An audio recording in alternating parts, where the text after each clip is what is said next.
same.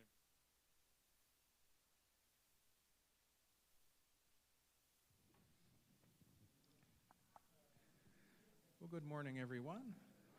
How are we doing on the beginning of week 2, Lakeside? Well, that's good to hear. Well, good morning. I'm John Mann, Director of Education for Lakeside. Beginning of week 2, of course, is Wild West Week. So we are very fortunate to have Caitlin Clark joining us and to share her knowledge of Lewis and Clark. Caitlin is an author, teacher, and all-around history buff who found her love of history while studying Lewis and Clark in the 7th grade. She's currently on the staff at the Garst Museum, the National Annie Oakley Center in Greenville, and also Director of Mercer County Historical Society. And this morning's session is Meriwether and William, the men behind the Lewis and Clark legend. In this presentation, Caitlin will share the human side of these legendary men. And then later this evening, there will be a historic portrayal of Calamity Jane here in Orchestra Hall at 7:30. The portrayal series, originally when I set it up, I had it outside at the bandstand. Last Wednesday's portrayal was inside here in Orchestra Hall, and it's just a better venue. So that is the reason for the change.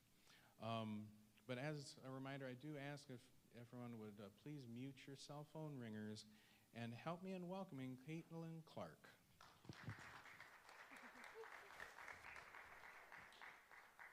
Well, hello, everyone. I'm so glad that you came out to see me today. Like he said, my name is Caitlin Clark. A lot of the time, because of the basketball player, I now go by Kate Clark to minimize that confusion. But anyway, thank you guys for coming out today. Like he said, we're going to be talking about the psychology behind Lewis and Clark as individuals. Later, we're going to talk about their discoveries, the influence that those discoveries had on science and humanity. So without further ado, we will go ahead and get started. Maybe. I'm still figuring out how everything works. There we go. All right. So revolutionary roots. So Lewis and Clark, they both were born in Virginia. So as many of you probably know, Virginia was the hotbed of rebellion during the American Revolution. Okay, it was a time of great turmoil and personal hardship for them both. You see, Meriwether Lewis, we'll start with him when we talk about them psychologically each time. So Meriwether Lewis grew up there. He grew up in Virginia almost the entirety of his childhood, the significant parts anyway. So during the American Revolution, his father, William Lewis, did serve with the Patriots. However, by 1779, when Meriwether Lewis was 5 years old, he did drown in the Rivanna River. He lost his horse as well. So he was actually on his way home to visit his family during a quiet part of the war. And that had a lasting impact on Meriwether Lewis that we're actually going to talk about a little bit later as well. From that point on, Meriwether Lewis had a very strong hatred of the British that we will dive into a little bit more later. Meriwether Lewis's mom, Lucy Meriwether Lewis Marks, was also involved in the American Revolution, whether she wanted to be or not. So at one point during the Revolution, there's a story told about her that she actually chased a group of drunk British soldiers off their front lawn with a rifle by herself. So she was not a woman to be messed with, and I do think that characteristic of her did bleed down into her son later in life. But William Clark, he also had a lot of hardship during the American Revolution. So they did move as a family to Kentucky when he was 14 years old, but he did lose multiple brothers due to the American Revolution. So he was the youngest son. So all of his older brothers actually served. He was the only Clark son that did not serve in the Revolution because he was too young. But that did not mean that he did not suffer from the Revolution as a result. You see, one of his older brothers, John, actually died at the end of the war because he had been held captive on a prison ship for such a long time that he developed what we believe now was tuberculosis. He never recovered from it. Another older brother, Richard, actually disappeared in the Indiana Territory during the war under mysterious circumstances. They never found out what happened to that older brother. So both Lewis and Clark did suffer very personal losses during the Revolutionary years. I think I might have to stay over here. I told him I like to wonder. I'll try to stay over here. So Lewis and Clark, growing up among giants. So right here on this side, you've got Thomas Jefferson, and then down below, you've got George Rogers Clark. So Meriwether Lewis grew up in the shadow of Monticello, which was Thomas Jefferson's home that he built in Albemarle County, Virginia. So they actually had a very close family connection there to Thomas Jefferson because Lewis's mother, Lucy, was known to create sugar-cured hams just for Thomas Jefferson's table. He requested them from her. So Meriwether Lewis did grow up around Thomas Jefferson pretty consistently throughout his younger years. So Thomas Jefferson would become a huge role model to Meriwether Lewis that we're actually going to talk more about later on. Now, William Clark, he also grew up in the shadow of a giant. So many of you might have heard of George Rogers Clark. He's famous for the Battle of Vincennes, and during the American Revolution, he actually secured 300,000 square miles of land that would become Ohio, Indiana, Iowa, Wisconsin, and Michigan. Okay, so by himself, George Rogers Clark was almost leading the charge west during the American Revolution. And George Rogers Clark was actually known locally in their neck of the woods as William Clark's twin brother, born 18 years early. So they looked very much alike. They had a lot of the same personality traits. And whenever George Rogers came home, William followed him around, learned everything he could from his older brother, who was quite literally a hero. And we are going to talk about George Rogers a little bit more actually tomorrow if you come to that lecture. We're going to dive a little bit more into Lewis and Clark's first meeting and how George Rogers played a role in that as well. So family ties. So we did already talk about George Rogers, but I want to go back to Lewis before we get too far. So again, Meriwether Lewis's mother was Lucy Meriwether. She was a well-known yerb doctor, as they were called back then. So she taught Lewis how to use simples, as they're called. So she would have taught Lewis from a very young age how to use medicinal plants. Okay, she was not a formally trained doctor, a formally trained doctor. Okay, but she did know how to use very, very simple medical practices.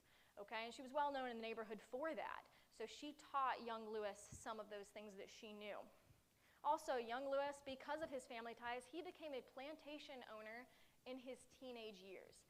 Okay, remember we said that his father had passed away when he was 5, so the family plantation, Locust Hill, was actually held in trust until he reached an age where he could run it himself. But they did move down to Georgia when his mother remarried. She actually remarried John Marks about 6 months after Lewis's father died. So in about 1780, we think, she would have remarried, and he decided he wanted to move the family to Georgia. So they moved down to Georgia. However, between Meriwether Lewis's ages of 12 to 14, they decided to send him back to Virginia where he could get a formal education. So he actually studied formally under 3 very well-known tutors in the Albemarle County area. And not only that, but he was descended from a gentleman named John Taliaferro. So the Taliaferro family, we look back through the history of Virginia now, and the Taliaferros, are recognized as FFVs, or First Families of Virginia. So just being born into this family would have given Meriwether Lewis a step up on anyone else because of those family ties and then the preceding education that he got. Now, William Clark was in a different boat. Okay, so George Rogers was telling him about the things he saw out west, giving him this informal education. And then when William Clark joined the military, he became very well versed in engineering, surveying, and cartography. However, because they moved to Kentucky when he was about 14 years old, that's the frontier. He had no access to a formal education. So you'll notice if you ever do read the Lewis and Clark journals, William Clark actually spells everything phonetically. The way he hears it is how William Clark spells it. And as a result, he spelled, I think, mosquito itself about 20 different ways. And not a single one of them was correct. So it just goes to show William Clark, he didn't have that formal education that Lewis did, but William Clark was reportedly known to write something along these lines in his journal. He kept a journal in the 1790s. And he is supposed to have written, "Learning does not consist in the knowledge of languages, but in the knowledge of things to which language gives names." So, as you can tell, perhaps he didn't know Shakespeare or the Greek greats, but he definitely knew how to read the land, and he definitely knew how to navigate the people around him. Now, George Rogers, again, led by example. So, because of this, William Clark knew from a very young age how to lead and influence men. And we're going to talk a little bit about that later as well during the expedition, but something to keep in mind is that William Clark was seen by the men of the expedition as being their first leader. So Lewis was actually the one that was asked to go on the expedition by Jefferson, but the men largely saw Clark as their real leader. So early frontier experience, just one more facet that's very important to Lewis and Clark's lives when they were young, okay? They both moved to the frontier areas in their youth, those being Kentucky and Georgia, okay? So when they moved to these frontier areas, Meriwether Lewis actually came into contact with the Cherokee tribe in the Broad River Valley in Georgia, and William Clark came into contact with the Shawnee and an eastern band of Cherokee around the Louisville area. What is now Louisville, wasn't back then. But because of their early contact with these Native American tribes, they started to learn very early on how different aspects of trade were effective uses of communication within these tribes. And it would definitely be imperative to their success later on.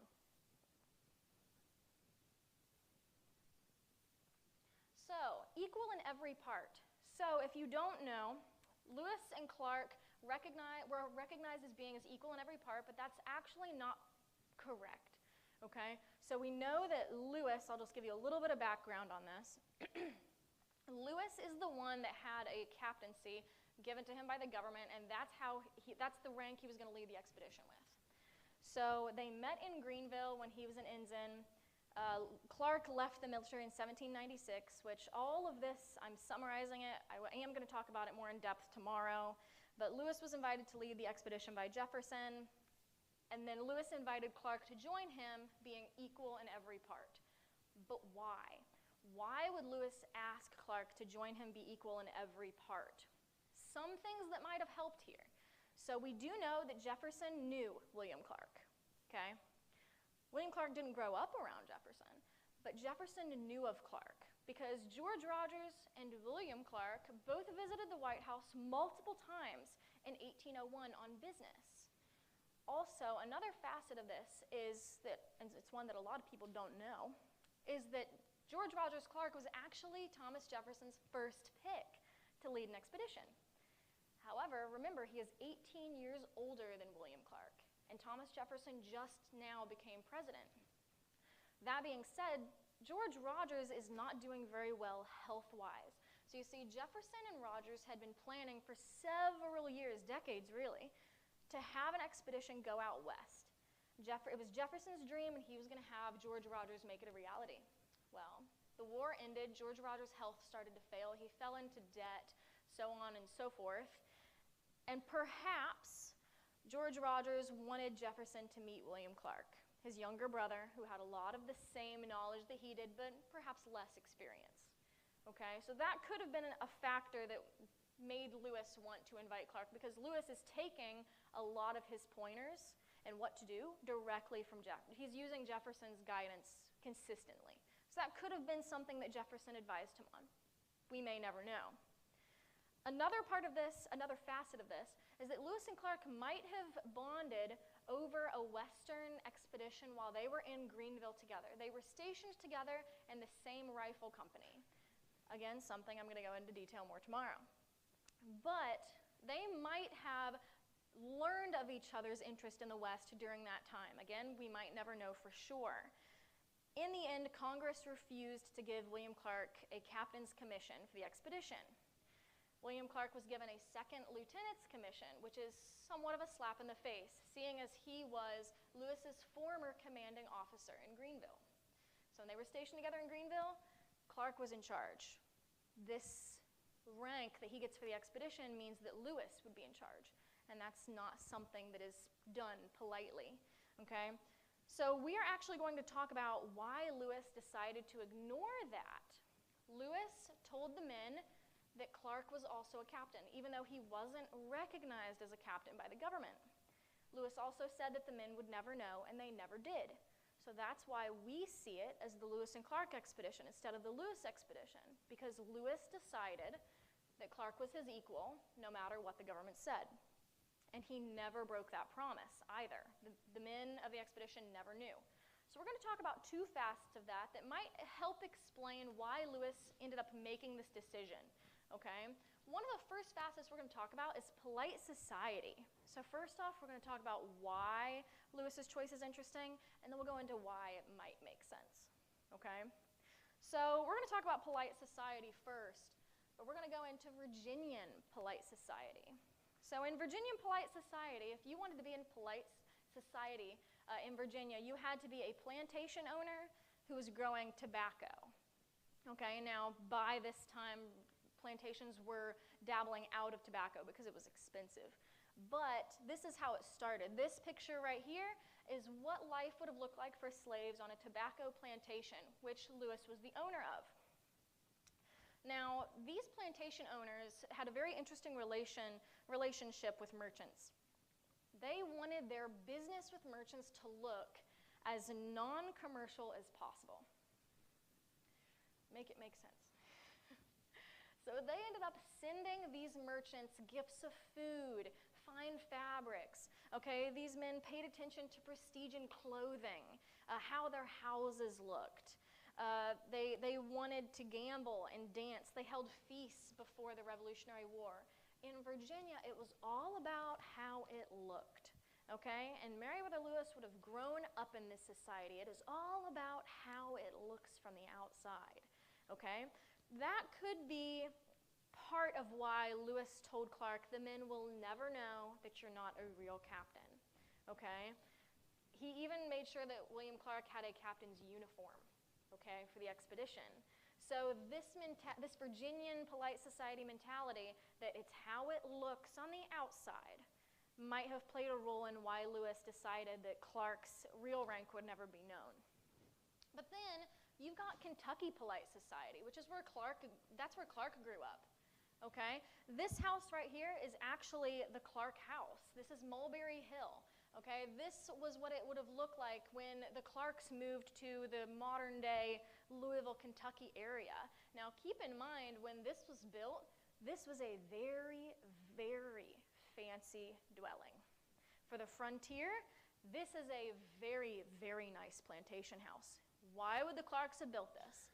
So actually, they had this house built the year before they even moved out there. They sent their slaves ahead, built this house, and then they moved there. Because you see, in Kentucky polite society, they have their own standards. They have their own strict societal standards, just like Virginia's did. So you could unspokenly be a member of Kentucky polite society if you owned 20 or more slaves, and if you owned 1,000 or more acres of Kentucky land.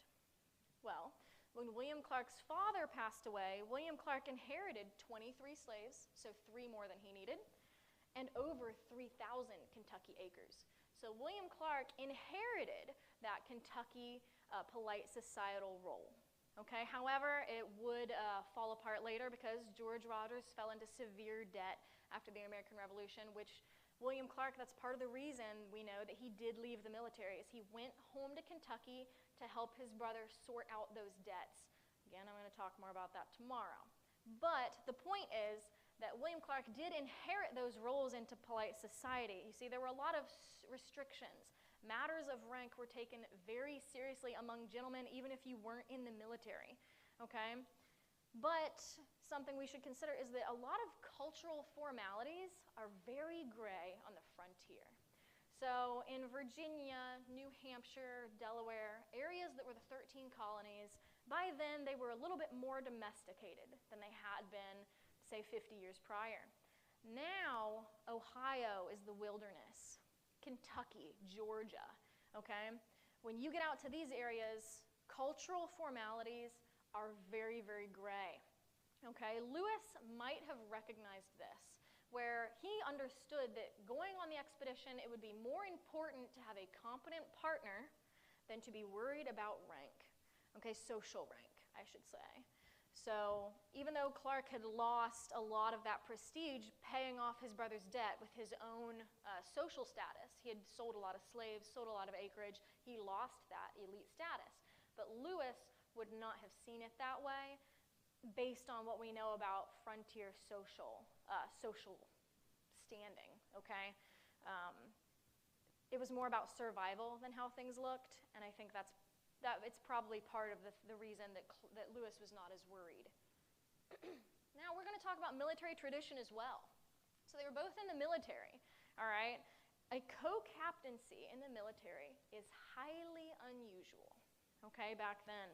So both Meriwether Lewis and William Clark have very, very deeply rooted, strong senses of honor, okay, even to the point where Meriwether Lewis actually challenged his superior officer to a duel when that officer appeared to have slighted him, something that I'm going to talk about the court-martial that ensued after that tomorrow. But it just goes to show that Meriwether Lewis had a very strong sense of honor, even to the point that he would die for it, okay? William Clark had a very similar reaction. When he found out that he had not been granted an equal rank, he almost did not accept the position on the expedition, which Meriwether Lewis probably knew this would be a problem, and he actually had an alternative man set up by the name of Lieutenant Moses Hook. So Lieutenant Moses Hook was also invited to co-lead the expedition by Meriwether Lewis. However, something interesting here is that Lieutenant Hook was not offered equal standing. Only Clark was. Moses Hook was invited to go on the expedition if Clark declined, but it was very clear that he was going to be a lieutenant. He was not going to be Lewis's equal, okay? So why is it that Meriwether Lewis not only invited Clark first, but even said, hey, even if you're not recognized the legal rank, like the same rank as me, I'm going to tell the men that you're my equal. What is the difference between Clark and Hook? Is it the friendship that they had in Greenville? Or could it be that Meriwether Lewis, in his introspection, knew that he needed Clark's steady leadership? We are going to talk a little bit more about that as well on the next slide, actually. But I do want to point out that William Clark was commissioned as a captain in the regular army in the year 2000. So he is officially a captain now in the regular army. A little late, but that's all right. So like I said, we're going to talk a little bit about Meriwether Lewis's headspace here, and perhaps why he understood Clark was so important to the success of the expedition. So I want to we're going to kind of split this up into 2 men, 1 goal, and then we're going to talk about a facet. Now I do want to offer a disclaimer here. I am not a licensed psychiatrist or a licensed psychologist. They told me I had to do that when I graduated with a bachelor's in psychology, as if I'm not licensed, I cannot diagnose anyone. So I do want to put that out there. However, I am using my degree here to kind of dig into Lewis and Clark a little bit more on an emotional, intellectual level. So that being said, we're going to go into Meriwether Lewis' self-reflection. So this quote right here is very, very popular among historians for multiple reasons. Take a second. He wrote this in one of the expedition journals. I reflected that I had done but little to further the happiness of the human race or to advance the information of the succeeding generation. So take a moment and think about that. What do you think the headspace of a man that's writing this in a journal that he knows is going to be published? Meriwether Lewis knew everything he wrote was going to be published, and he chose to write this. Could it have been during a period of starvation? Could it have been after a brutal Native American attack, which was not something Jefferson wanted? Could they have just lost a man during the expedition? And then he wrote this? No.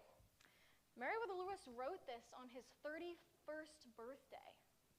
He wrote, this is the famous birthday passage that a lot of historians will point to and say, this is the reason we think Meriwether Lewis committed suicide. A lot of people might not know. When Meriwether Lewis was 35 years old, he died under very mysterious circumstances, just shy of reaching Nashville, Tennessee. A lot of historians think that it was suicide. Fewer historians think that it might have been an assassination. Okay, we still don't know to this day, and we probably never will. But a lot of historians use his mental state right here to decide that 4 years later, he might have been suicidal. Because this is the kind of thing he is saying on his own birthday when he has just reached the continental divide. Okay? Something that had not been done for an expedition of that caliber ever. Okay? So he is tired of living for himself. He's a very, very self-flagellating individual. He is the most likely person to magnify and dwell over his own shortcomings. Okay? And we will notice that throughout the expedition, and even before and after the expedition, Clark acts as a steadying force with invaluable skills. If you have ever read the journals, you might have noticed that every single time that Lewis and Clark are apart, so they did separate multiple times during the expedition to maybe navigate separate rivers or to go to the north side of the state and the southern at the same time, but you will notice that whenever, almost whenever, Lewis and Clark are apart, Meriwether Lewis gets into trouble. Someone dies, Meriwether Lewis himself gets shot, which he did get shot during the expedition. A dumb mistake on his part. He fell off a cliff. Meriwether Lewis poisoned himself on accident. And these were all situations where he was apart from Clark. Perhaps Meriwether Lewis understood from very early on within himself that he needed Clark's steady guidance in order to not only guide himself, but also guide the men when Lewis was not in the mental state to do it. Okay? So, 2 men, 1 goal, giving and taking offense. And this is actually one of my favorite facets of studying the Lewis and Clark expedition, is because Lewis was often seen as the aggressor, and Clark was often seen as the peacekeeper. Okay, and that's just their personality types. So Meriwether Lewis, he was very, very hot-headed. That is part of the reason why he challenged his superior officer to a duel almost for the smallest thing, okay? These different interactions that he had with people actually brought very serious concerns about that were written about. He had people writing about his hot-headedness. For example, Jefferson's Attorney General, Levi Lincoln, said that he had a fear that Lewis might push too far during a difficulty rather than retreat when he should. When Lewis and Clark built Fort Mandan for the winter of 1804 through 1805, that's in North Dakota near Bismarck, North Dakota now, okay? They came in contact with a Scottish trader named Charles Mackenzie. Now, Charles Mackenzie, he was working with the British Northwest Company. He came to Fort Mandan to meet with them, and he wrote to a friend, he said, Lewis's intelligence and eloquence were often unwritten by his distaste for the British, while Clark always endeavored to never offend anyone. I mean, it was so obvious that he wrote about it. These people were writing about this behavior, which makes you wonder why Jefferson chose Lewis to lead an expedition when he is so prone to anger. However, we do want to talk about this part. He had a deeply rooted, like we said earlier, hatred of the British. Meriwether Lewis, it is known, he blamed the British for the death of his father for the entirety of his adult life. He held that as a personal thing, okay, that the British were responsible for the death of his father, okay? But not only that, his mentor, his personal mentor was Thomas Jefferson, someone that Meriwether Lewis, lived in the White House with when it was being constructed at one point. Meriwether Lewis and Thomas Jefferson were the only 2 white people living in the entire White House by themselves, okay?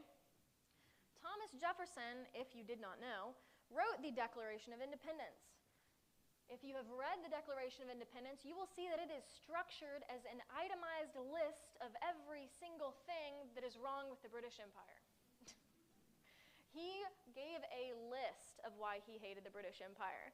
So truly, it is not surprising that Thomas Jefferson would have shared his distaste for the British very strongly with Meriwether Lewis once he took over the presidency. Okay? It's no surprise that Meriwether Lewis had this distaste for the British. But what is surprising is his repeated outbursts of anger and rage and his impulsivity that followed.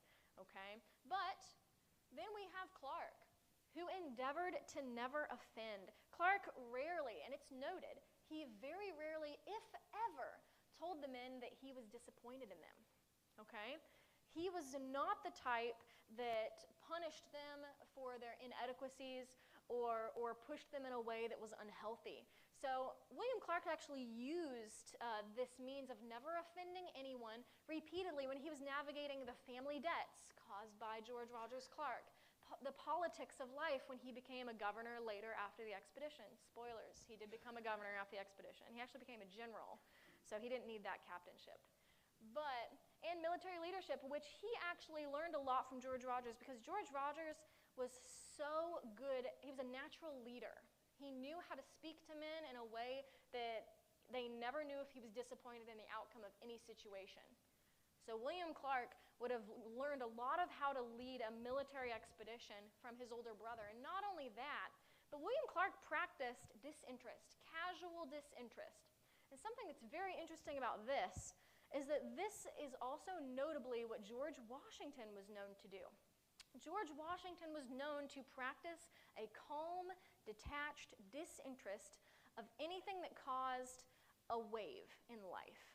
And it's very interesting here that when William Clark got his lieutenancy, his lieutenant's commission when he was in Greenville, George Washington, who was president at the time, actually was given a list of names, and George Washington picked William Clark's name out of the list.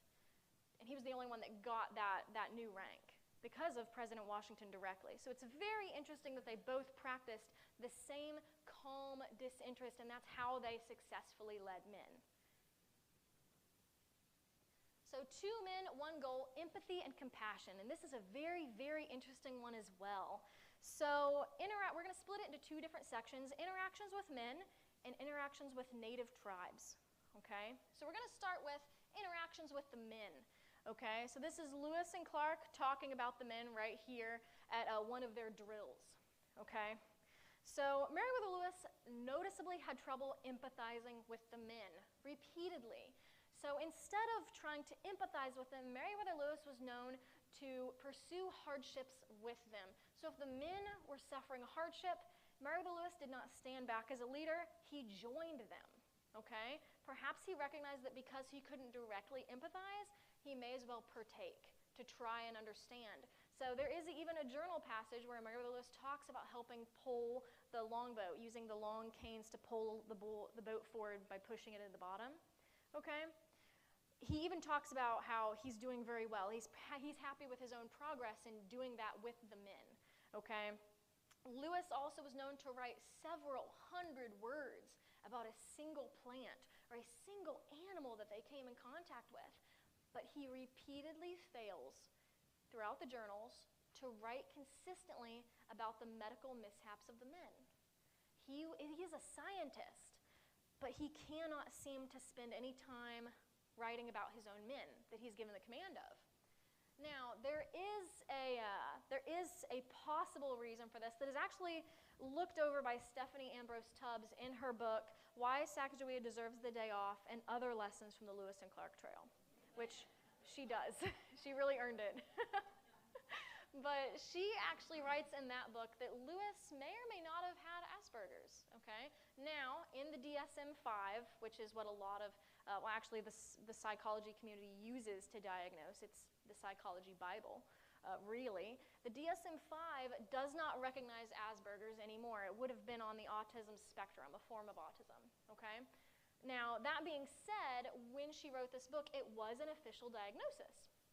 However, I do believe that she agreed by the end of suggesting it, and I would agree as well, that you can't diagnose someone that you cannot directly interview. We just don't have enough information about Meriwether Lewis's personal life. We can't interview him on his thoughts. So it's impossible to diagnose him with anything, but it is an interesting means of trying to suggest perhaps why he couldn't connect with the men in his command. He was just very scientifically driven. He liked to count things. These are some of the reasons that Stephanie Ambrose Tubbs suggests he might have been on the autism spectrum. Okay, and I do want to mention Stephanie Ambrose Tubbs. You might recognize that name. She is the daughter of the late Stephen Ambrose, who wrote the leading Lewis and Clark biography, Undaunted Courage. Okay, and we are going to talk more about that book again tomorrow. So there's also interaction with the native tribes, and this is one of my favorite facets of the Lewis and Clark expedition. So medical administration was one of the facets during which they were interacting with the native tribes. So Meriwether Lewis was the trained doctor. Okay, he trained under Dr. Benjamin Rush, and like I said earlier, his mother trained him very diligently in the art of using herbs that you could find outside to treat your own ailments. Okay, so Meriwether Lewis was the trained doctor of the expedition, recognized. However, it's very interesting because the Native Americans actually flocked to Clark. Lewis was the one with the training, but they only wanted to be treated by William Clark, even to the point where William Clark actually gave them faux medications just to make them happy. Okay? William Clark would treat them, okay, as a means of creating a trade exchange. They might have had something he could not, or even Meriwether Lewis could not treat, okay? But they just wanted William Clark to interact with them. He empathized with them. He understood them to a degree, okay? And that would help him later when he became the principal Indian agent during his tenure as general. He was in charge of representing them in a sense, okay? But in the journals, William Clark being he, lamented repeatedly over the poor state of the tribes. He gave out gifts very liberally to the very poor tribes that they encountered, and the natives were really attached to him, Sacagawea being one of them, even to the point that after the expedition, William Clark adopted, in a sense, her child that was born on the expedition. So Jean-Baptiste Charbonneau was his name. He was born at Fort Mandan. He was actually delivered by Meriwether Lewis. Okay? But after the expedition was completed, William Clark actually reached out to Toussaint Charbonneau, Sacagawea's husband, and expressed an interest in educating their son. He became that attached to both Sacagawea and the boy. Actually, William Clark had trouble pronouncing her name, so he nicknamed her Janie in the journals. And he referred to the boy as Pompey because he was just a very happy, bouncy boy. So Pompey's Pillar in Montana is actually named after Sacagawea's son that William Clark later adopted and gave him an education, sent him to Europe, and he met with all variety of people. Now, a lot of people don't know it, but Meriwether Lewis actually formally adopted a native child as well. But it is known that Meriwether Lewis's connection with that child was specifically to do with Indian policy, okay? It was something that was done. It looked good. He adopted a Native American child, okay? So it was not a matter of the heart, as was written later on. William Clark wanted to adopt Pompey and educate him, but it was not the same with Meriwether Lewis. So it's just another interesting facet of their relationship with the tribes they encountered. So we've got gaps in the narrative, and we'll get started on that in just a moment. So gaps in the narrative. So something that is well known among Lewis and Clark academics is that Lewis had gaps in his journal that lasted extended periods of time. And we're going to try to explain some of those here, but we actually end up debunking a lot of those reasons. So we're not really sure why, but I'm going to present to you some of the reasons that historians have kind of picked at to try and explain these long, just empty spots where he doesn't write for months at a time, when Thomas Jefferson told Lewis that that was what he wanted most. So he wanted a consistent journal from Lewis. And for whatever reason, Lewis could not make that happen. So some historians have suggested that everything east of Fort Mandan was not frontier. Okay, so if you look at a map, everything east of Fort Mandan, which is in Bismarck, North Dakota, everything east of that has been trapped and traded on before, on the Missouri River, leading into the Mississippi River. It wasn't considered technically new land. Okay, so perhaps that's why Meriwether Lewis didn't bother with it. He didn't bother writing for that whole period from the winter all the way up to when they were at Fort Mandan, possibly because he didn't consider this worthy. It wasn't the frontier anymore. It had been hunted and trapped and traded on, okay? However, the problem with this is that that might explain one of his hiatuses when he wasn't writing, but that doesn't explain all of the others that followed. He did this repeatedly, just stopped writing for long periods of time. Another thing that historians like to look at is perhaps the journals are missing. Perhaps they're missing. And we do have evidence that this was possible, because at one point, one of the overloaded boats did tip over and spilt multiple packages into the river. And it's actually documented because Sacagawea herself, who was in a neighboring boat, reached out into the rapids and started hauling packages back in. She saved as many as she could herself, and some of them were papers detailing things that had happened on the expedition. And we do know that she did not save all of them, unfortunately. So that could be part of it. We could have had those journals be lost during that boating accident. And more evidence of this is there's a well-known passage where Meriwether Lewis is talking about antelope. So there are these pronghorn antelope that live out in the Montana and then not quite into the western part of Washington State, but I'm sure you guys have seen them. You'll see a picture later. But he was waxing poetic on how beautiful these animals were, how fast they were, how far they could jump, and then it cuts off mid-sentence, never to be picked up again. Meriwether Lewis is writing paragraphs and paragraphs about this antelope, and then mid-sentence, it's just gone. And we have nothing after that. Was he perhaps distracted by his duties as a captain, and he had to respond to an emergency? It could be. But then wouldn't he have gone back and finished this narrative? Something about this that makes this reasoning of the missing journals a little bit more or less plausible, I would say, is that Lewis, Clark, and Jefferson never mention that there were any missing journals. They never say that any journals were lost. So if there had been journals lost along the way, one of those three people would have said something about it. They would have recognized the loss, okay? So that leads a lot of us to believe that, that can't be the only reason, if it is a reason, that Meriwether Lewis stopped writing. Now, this, again, I am not a licensed therapist, psychologist, okay? But it is very interesting. One of the most popular disorders that historians think Meriwether Lewis had was possibly one of the bipolar disorders. Okay, and there are some interesting facets of this that I believe could be applicable to Lewis. For example, one of the criteria for bipolar 1, type 1, is that you have to have at least one manic episode throughout your lifetime. Okay, and one of the criteria of a manic episode is that the person having it is involved with has excessive involvement with activities with a high potential for painful experiences, which is something we know that Meriwether Lewis had not just once, but multiple times. It was almost a trademark of his personality, okay? This repeated searching out of painful experiences, okay? That spanned sometimes shorter periods, a week or so, and then there was a stoppage of it, and then he would go back to it, and they were interspersed with depressive episodes as well. So it could be something that would also explain the journal silences. Okay, that wild swinging from manic to, I think there's another one that forgive me, I can't remember the criteria for it, and then depressive episodes as well for one of the other bipolar disorders. It can get confusing. But the bipolar disorders are looked at by historians quite a bit, but again, I would like to say that we will never be able to diagnose him because we cannot personally interview him.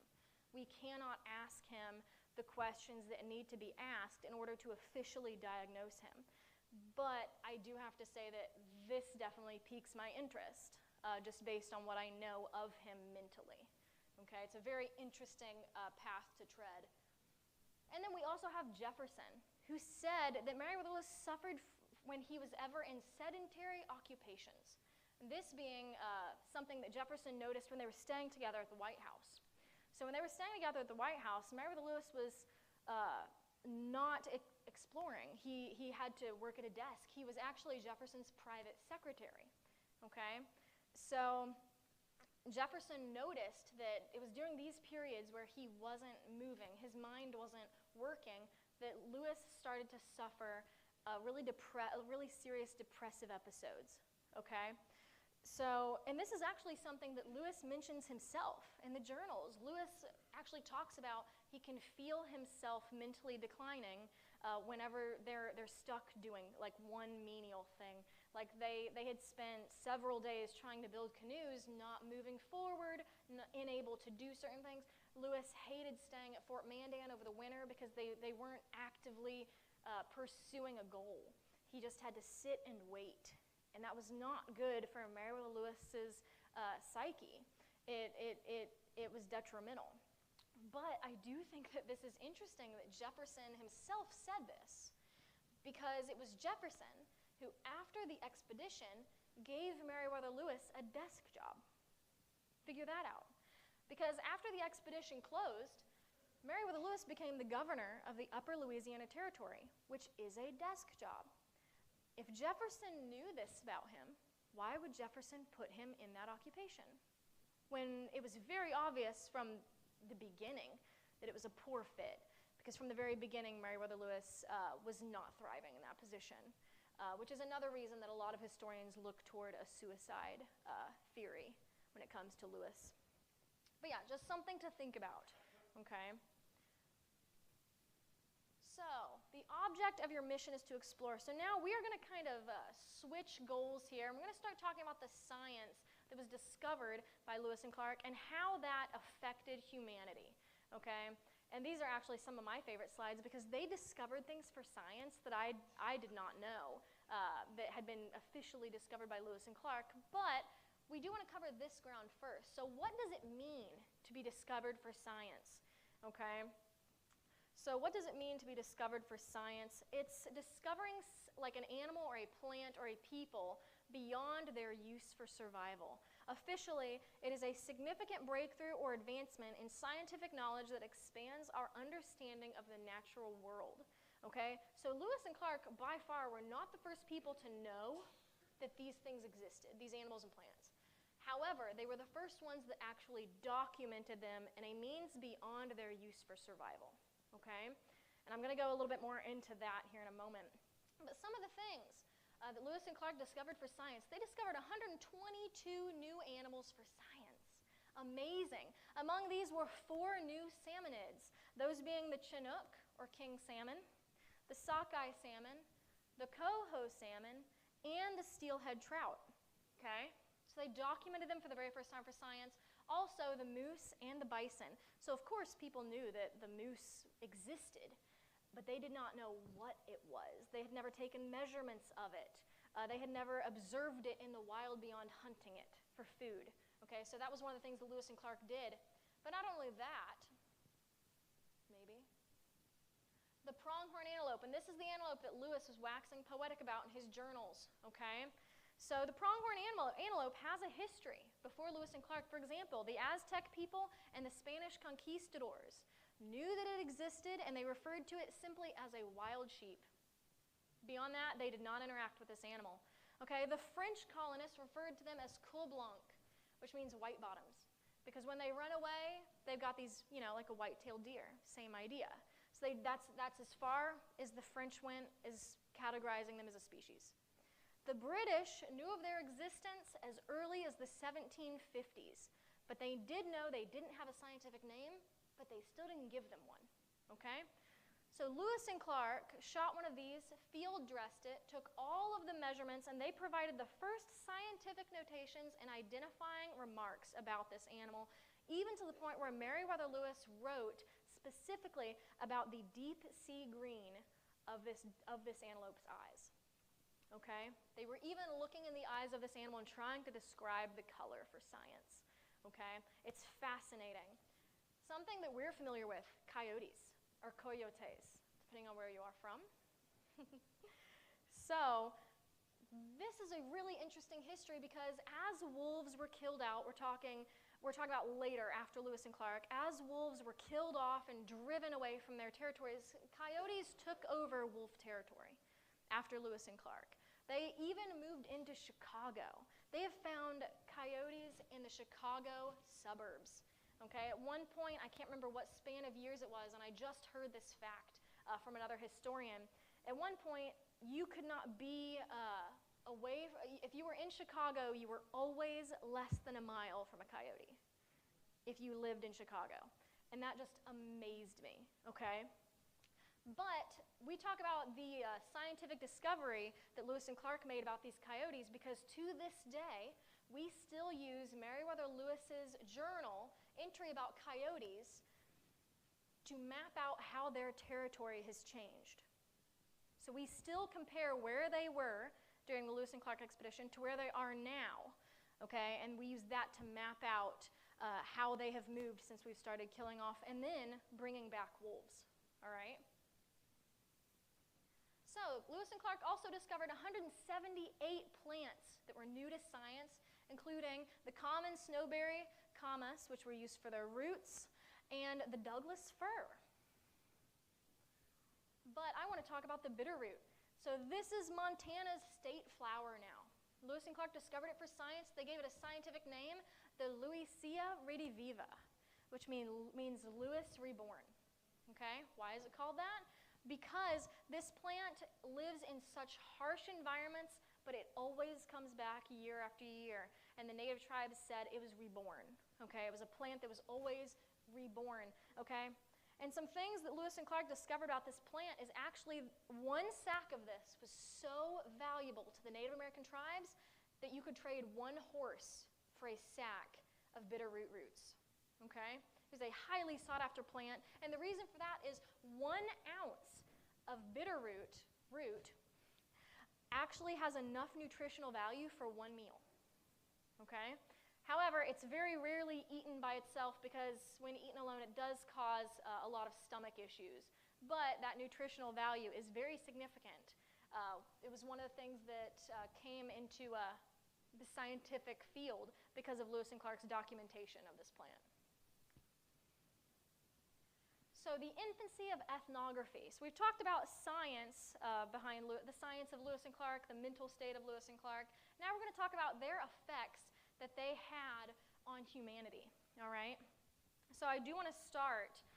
This was the infancy of ethnography. There wasn't anything consistent in that field yet. We were just now starting to document native tribes and really any culture that was different immediately than the American-British one. So I do want to bring up this quote from James Rhonda. Lewis and Clark would have understood the modern desire for accuracy, but not the idea of impartiality. Okay? And there are a few reasons for this. Cultural limitations is a big one, okay? So Lewis and Clark observed everything very diligently and very closely. However, we talked a little bit earlier about polite society. We talked about Virginia polite society, Kentucky polite society. They were limited by the way they had grown up, okay? They were unable to view these Native American tribes outside of what they thought was culturally normal, all right? And it did influence the way they wrote the journals. And not only that, they had an inability to observe dispassionately, okay? So if something didn't make sense to them because of cultural limitations or otherwise, they made it very obvious in their journals, okay? They made commentary that was not scientific. For example, Meriwether Lewis, when he came across certain tribes, he would make comments on the way that the women had dressed, even going to the point of saying that they had their battery of Venus on full display, which is very, very poetic and not entirely necessary for science. But it does go to say what he as an individual thought of these people, that he viewed as being uncivilized. He was not being impartial at all. And this is not the only time that this happened. There was also the Mandan buffalo calling. So during this time period, obviously, sex was not something that was talked about or shown publicly at all. It was between husband and wife. It was shameful outside of that bound, okay? But when Lewis and Clark went out to the Mandan village and the Mandan did a buffalo calling ceremony, Lewis and Clark observed this and did not know what to think because sex was very open within this tribe, okay? What we know now is that in Mandan culture, sex is seen as a transfer of power, okay? For example, the native men would offer their wives to Lewis and Clark. Lewis and Clark did not understand why they were doing this. But culturally, the man could give his wife to this white man who they thought were full of medicine, okay? The white man would sleep with his wife, then he would sleep with his wife, and he would get the white man's power through his wife. That's how they saw. They saw sex as a transfer of power. And Lewis and Clark were stunned by this. They could not, because of translation and language barriers, they could not make this make sense to themselves. So it proved to be detrimental when you are reading the journals. As a scientist, as a historian, you have to try and see past the shock, the cultural shock that they experienced during this time. It's very interesting. However, we do have some good things that came out of Lewis and Clark's infant experience of ethnography. So as a result, Meriwether Lewis actually wrote the very first description of a Rocky Mountain tribe, the Lemhi Shoshone. And they were actually Sacagawea's childhood tribe. They were it was the tribe that she was born into before she was captured and taken away. Okay, so they actually wrote the very first description of this tribe. And not only that, Lewis and Clark invited multiple tribes back to Washington to experience white civilization, the might of white civilization. And I'm going to talk about the effects that had tomorrow at that presentation as well, a little bit more in detail. But they had 3 different groups of Osage visit Washington and meet with Jefferson, okay? And Mandan, Shahiki Choate, and his wife Yellowcorn also traveled to Washington, and they actually didn't make it back to their tribe for multiple years because of hostilities rising on the rivers. But because of that, people were able to meet the people of these tribes, and we actually have portraits drawn. So we know what Shahiki Choate, Yellowcorn, and his wife, we know what they look like, because when they went to Washington, their clothing, their jewelry, everything was documented and actually drawn in color. So we're very grateful for that.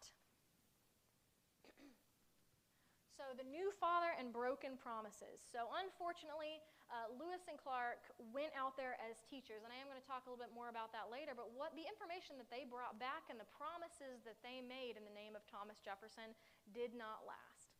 Okay, so Lewis and Clark respected these tribes to a degree at which they sought every avenue they could to maintain peace with these tribes. They had very specific instructions from Jefferson: do not blatantly cause problems, okay? They wanted to make and establish trade relations with these tribes, and they did, okay? But unfortunately, that did not last, because merely 70 years after Lewis and Clark left the Salish tribe, they were banished from their homelands. 70 years, not even a whole lifetime. After Lewis and Clark met with them, the Salish were banished from their ancestral homelands. And their chief, Charlot, or better known as Claw of the Little Grizzly, said that Lewis and Clark came from the light to his people, but now the white men were coming into his family lands like light does from dusk. So Lewis and Clark brought the morning, but now 70 years later, dusk was falling on the time of his people, and he knew that it was coming. Here we have Jenny Mitchell. In her Native American name, I'm sorry if I mispronounce it, is Sin Istum. So her mother actually met and traded with Lewis and Clark. Okay, and she was a very highly held member of her community. Okay, she was a member of the Clatsop. However, their village was soon after Lewis and Clark left, it was destroyed due to a trade dispute on the coast, with a ship on the coast. So their village was completely wiped out, and she and her mother were some of the very few that survived that dispute that had occurred. So in the Clatsop, though, they were known in the journals for driving really hard bargains, perhaps even cheating Lewis and Clark out of some of their more sought-after artifacts. But they were still a respected tribe that Lewis and Clark, no one died, there was no fight that occurred, and yet still they suffered those consequences after Lewis and Clark left. The Lakotas, a very, very well-known and famous tribe, so they fought back, as many people know, against the United States, and they lost, okay? Battle of Little Bighorn and so on and so forth. We know how that story had ended up, and they are now regulated to one of the poorest counties in the United States. The Nez Perce, oh no, I don't know why I did that, oh well. So the Nez Perce, this is Chief Joseph of the Nez Perce. They sought treaty after treaty. So where the Lakotas fought back and tried to stand their ground, the Nez Perce sought peace time and time and time again. They signed a treaty, it was broken. They signed a treaty, it was broken. The Nez Perce are well known to Lewis and Clark historians for literally saving the expedition, okay? When the expedition came out of the Bitterroot Mountains, they were starving. They had started killing horses. They had started eating this portable soup gelatin stuff that was just disgusting. But they basically crawled out of the mountains, and the Nez Perce thought about killing them. But in the end, they decided they would feed them and take care of them until they were well again, because they came out of the mountains very sick and on the verge of death.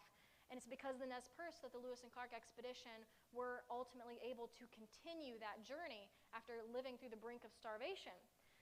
But just mere years later, they were trying to flee to Canada, and it was met with disaster. And now they are, again, relegated to reservations in the Pacific Northwest. We've also got the Mandans and the Hidatsas. So the Mandans, Fort Mandan. Lewis and Clark built Fort Mandan so that they could have consistent and constant communication with the Mandan and Hidatsa tribes through the winter of 1804 and 1805. Okay, they were such a friendly tribe with so much invaluable information that Lewis and Clark made sure to build their fort right beside them. Okay, and this actually here is Shahiki Choate, the Mandan chief that I just mentioned, went to Washington and met with Jefferson. Okay, but smallpox came through and decimated those tribes right before they were moved to a reservation. And after they were moved to that reservation, a dam broke and destroyed their village and all of their crops. And then they were moved again to another reservation, and then, as you can probably guess, things still did not work out for them. So this is actually one of my favorite quotes that has ever been spoken about the Lewis and Clark expedition. Our nation, the United States, didn't learn what they taught themselves being Lewis and Clark.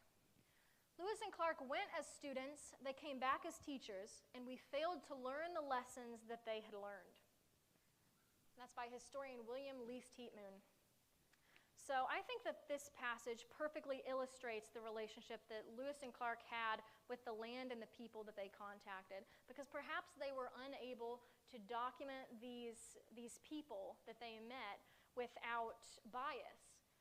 But they still did it in a manner that was as peaceful as they could be. Sure, they did run into multiple snags during that expedition where people did die, unfortunately, but that was never the goal. And unfortunately, later on, that was the goal, was decimation, assimilation, and cultural genocide of these tribes.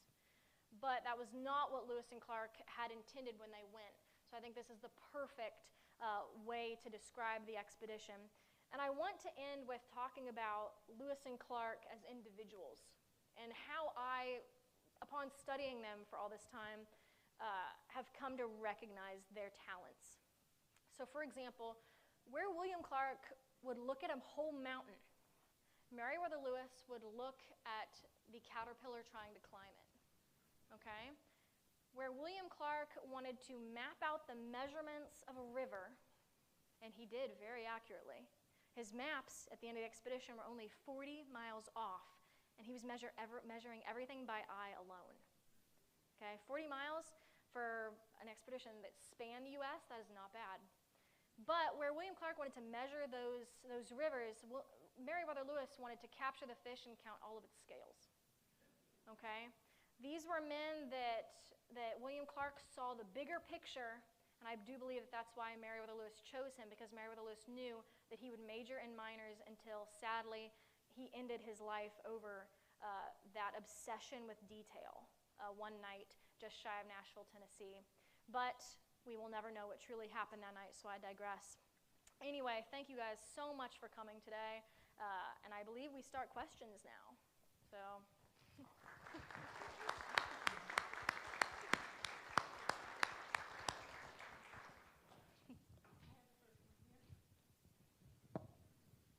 You mentioned that, I'm going to call him Bill Clark. I don't know if anybody called him Bill or not. Yeah.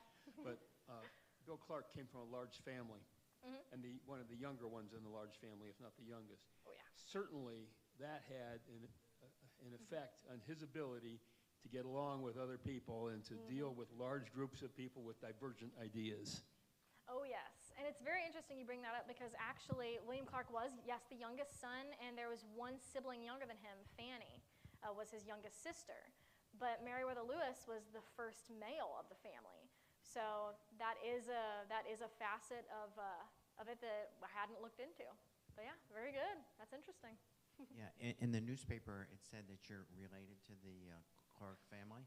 Yes, I am a member of it. So the question for you is, how were you related, and when did you learn that you were related to them? And have you heard a lot of stories about the family growing up?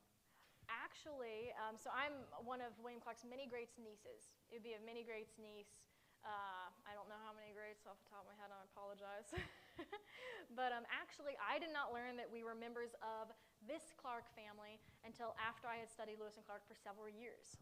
So we were not aware that we were members of this family until I started studying them. Ancestry.com. Yeah, yeah. And the Fort Clatsop Visitors Center way out in Oregon, they have a wonderful family tree display out there, and that certainly helped. So yeah.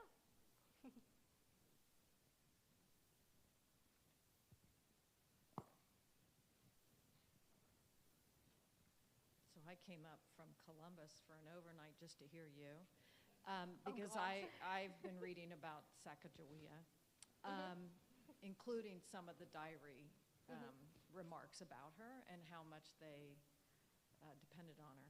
And my intention is to fly out to maybe Missoula and go that direction as opposed to Portland and Back come inward. in and literally do the trail along the rivers, because you can't be on the rivers unless you're spending a lot of money on a steamboat. Yeah, it can get expensive. So do you have any suggestions for somebody that wants to follow their trail, the western part? I don't need to see St. Louis and all of that. Yeah, so probably like mid-Montana out that way. Yeah. I would definitely suggest going on one of the, if you want to be on the river and see what they were writing about in their journals, I would definitely do the Gates of the Mountain boat tour in Helena, Montana. I've been on it twice. They are amazing, and they have different options too. I would definitely go to the Weippe Prairie in Idaho. So I think it's spelled W-I-E-P-P-E, Prairie. It's one of the few Lewis and Clark sites. There's not a museum there or anything, but it's one of the few Lewis and Clark sites that hasn't been largely influenced by civilization. So I would definitely check that out. One of the best museums you can go to, and I'm actually flying out there, they're flying me out there last weekend of June, is the Lewis and Clark Trail Heritage Foundation's main center, which is in Great Falls, Montana. So their museum there, I believe, is 2 or 3 stories. It just keeps going. But that's their headquarters, and like I said, they are actually flying me out there to give tomorrow's presentation at the end of this month. So I would highly suggest those 3 places, and I'm sure I could tell you more later on if you wanted to.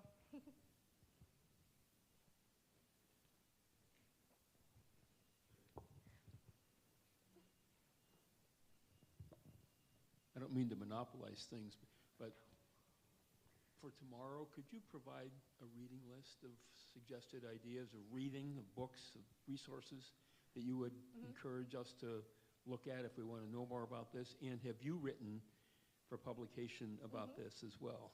Yes, What a segue. Very good. That was perfect. I love that. So I did write this book It's just a small portrayal of Lewis and Clark's time in Greenville. So this is what tomorrow's presentation is about. So this book goes into much deeper detail than that presentation does. And in the back of it are all of the, well, not all, I shouldn't say all, as many as I could remember. My full bibliography for both of these presentations is available in the back. This is the reading material that is in my personal library. I own all of these. And I will talk about, like I said, Undaunted Courage.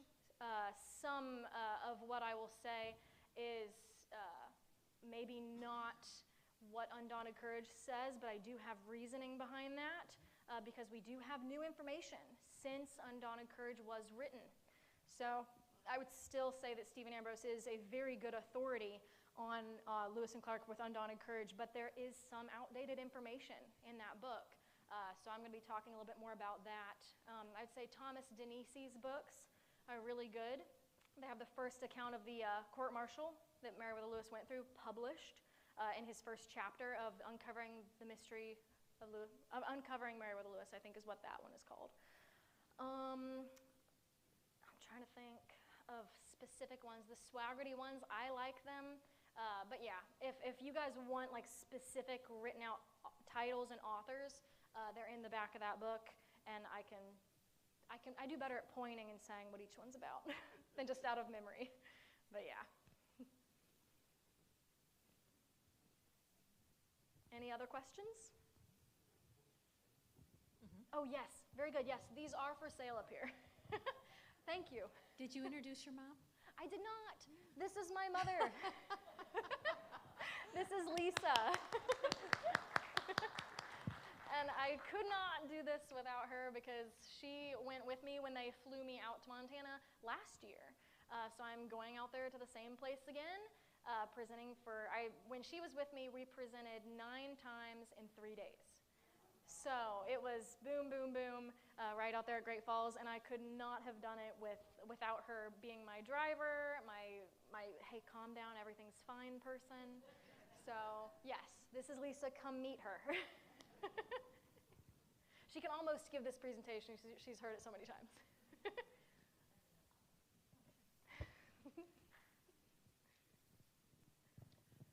So I also read in the diaries about the Native American men giving their women to the men on the trip, including the black slave. Oh yes.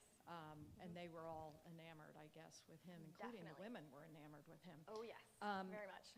So is there any evidence that their children came from those relations? And, is there any stories about that? Oh yes. Oh. We have many stories detailing possible offspring from the Lewis and Clark expedition, even offspring from Lewis and Clark themselves. So we have many stories, and actually they are more local to the area. For example, in 2019, I drove the trail out and back solo by myself, and my goal was to meet with locals when I went because I wanted to know, if you find, the official accounts vary compared to what the locals say whose ancestors were actually there. And that's a very interesting. I was in Lolo, Montana, and actually the park ranger told me that they believe there is an ancestor of William Clark born into the Nez Perce tribe, and they really do believe that in that area of Montana. And that's just one of many stories. We do have an account of a possible descendant of Lewis as well, being born out in that area, possibly from the Lakota tribe. We're not really sure, but there are multiple accounts, as well as possible offspring of York, the slave you had mentioned, because he was very popular. The native people actually thought that he was big medicine, and they would try and go up to him and rub his skin off because they thought he was covered in war paint. So there are multiple accounts of him running around with native tribal women as well. So yeah, and not just that, but even the men. There are local stories about the men having descendants as well. So yeah, and I could point you to resources in that avenue as well. They're very interesting, and sadly they're not as publicized because there's no proof. they have to find proof before it will be accepted academically. But I have been led to believe in my travels myself that the locals definitely get their stories from somewhere. And that's the same in Tennessee, surrounding Meriwether Lewis's death. The people of Lewis County, Tennessee have a lot of local stories involving his death, and a lot of the locals themselves, you'll find a lot of historians support the suicide theory, but the locals whose ancestors grew up in Lewis County, Tennessee, say he was murdered. So it's just one of those things where talk to the local people when you go out there, because their stories are very interesting. Any other questions? All right, I think we're good to go. Thank you again, everybody.